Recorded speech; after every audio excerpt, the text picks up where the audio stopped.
December 1993. A group of long-haired programmers in Mesquite, Texas, uploaded a file to a university FTP server that would effectively end the era of the slow game. In the original Doom, the double-barreled shotgun wasn't just a tool of war, it was a rhythmic instrument of destruction. The thunderous boom, followed by the mechanical click-clack of a fresh shell being chambered, became the heartbeat of the first-person shooter. This singular weapon transformed a niche hobby into a $200 billion global empire obsessed with the feel of digital violence. Today, the shotgun remains the ultimate arbiter of life and death in every major franchise, from the neon fields of Fortnite to the gritty trenches of Call of Duty. But beneath the blinding muzzle flashes and the flying brass lies a fundamental deception, a weapon that defies every law of real-world ballistics to function as a psychological delete button. We've traded the logic of lead and powder for a carefully tuned dopamine loop designed to prioritize visceral satisfaction over physical reality. This is the story of the video game shotgun and the cynical engineering that makes it the most overpowered lie in history. To understand why the shotgun is overpowered, you first have to understand the ballistic sneeze.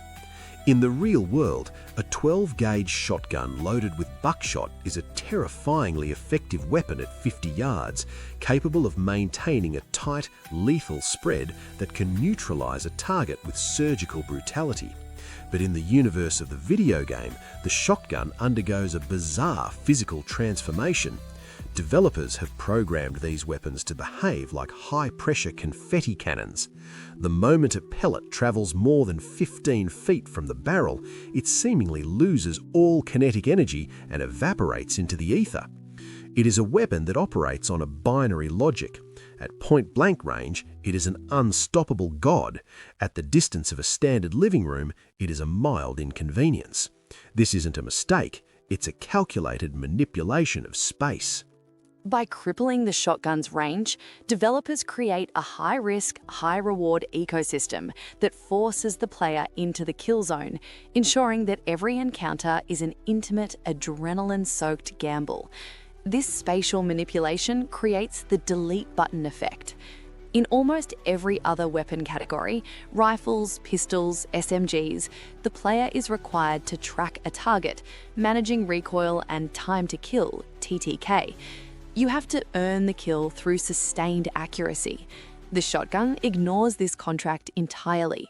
It offers the one tap, a mechanical miracle that rewards a single panicked click with the instantaneous removal of an opponent from the game world. In competitive environments, like Gears of War, the Nasher shotgun became so dominant it practically rendered the rest of the arsenal obsolete. Players didn't engage in tactical shootouts, they engaged in a high-speed wall-bouncing dance, waiting for the split second where their barrel intersected with an enemy's torso. When a weapon can end a fight before the opponent even realizes it has begun, it isn't just a tool, it's a design flaw masquerading as a feature. The perceived overpowered nature of the shotgun is fueled by a darker truth: sound and animation design. Developers know that if a weapon sounds like the end of the world, players will believe it is the end of the world. In the industry, this is known as juice. Take the shotgun from Left 4 Dead or Black. The audio isn't a recording of a real firearm, it's a layer cake of heavy metal clanks, thunderclaps, and low-frequency bass boosts designed to vibrate the player's headset.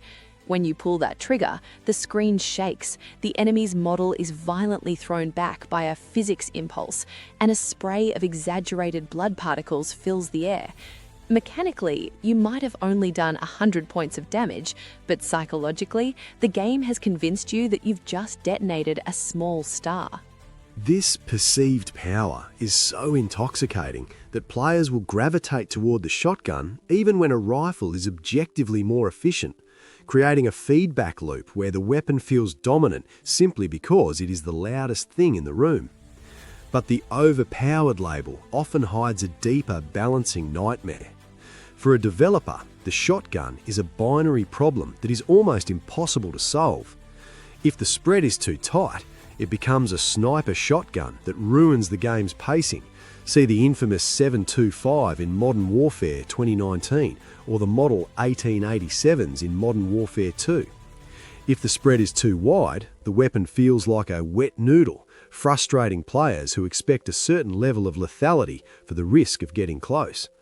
Because there is no middle ground, shotguns usually oscillate between being useless or God tier. Most developers eventually lean toward God tier because a weak shotgun is a boring shotgun, and in the attention economy of modern gaming, boredom is a death sentence.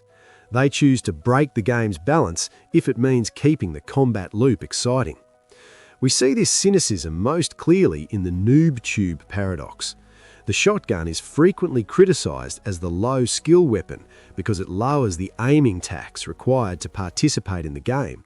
You don't need to hit the head, you just need to hit the general vicinity of the chest. This makes it the perfect equaliser for new players, allowing someone who has been playing for 10 minutes to occasionally delete a pro who has been playing for 10 years. For the veterans, this is a source of endless salt. For the publishers, it is a vital retention tool. If a new player gets frustrated because they can't hit anything with a sniper rifle, they quit. If they can pick up a shotgun and get one lucky one-shot kill, they stay. The shotgun is the corporate safety net of the FPS world, a weapon designed to ensure that everyone, regardless of skill, gets to feel like a predator for at least 1 second. In the era of the looter-shooter and the battle royale, the shotgun has morphed into an economic gatekeeper. In games like Fortnite or Apex Legends, the rarity of your shotgun determines the outcome of the entire match. A legendary pump shotgun isn't just a better version of the common one, it is a different physical reality. It tightens the spread, increases the damage per pellet, and speeds up the reload time until the weapon becomes a literal I win button. We have moved from the skill-based arenas of the 90s to a world where overpowered is a stat you can loot or purchase. The shotgun remains the most coveted item in the chest because it is the only weapon that can end a 20-minute match in a single frame. Ultimately, shotguns aren't overpowered because of their ballistics. They are overpowered because they represent the path of least resistance. They are the ultimate expression of the action movie fantasy we've been chasing since the first pixel was fired. We don't want a realistic simulation of a 12-gauge, we want the feeling of being an unstoppable force of nature that can walk through a doorway and erase a problem with a single click.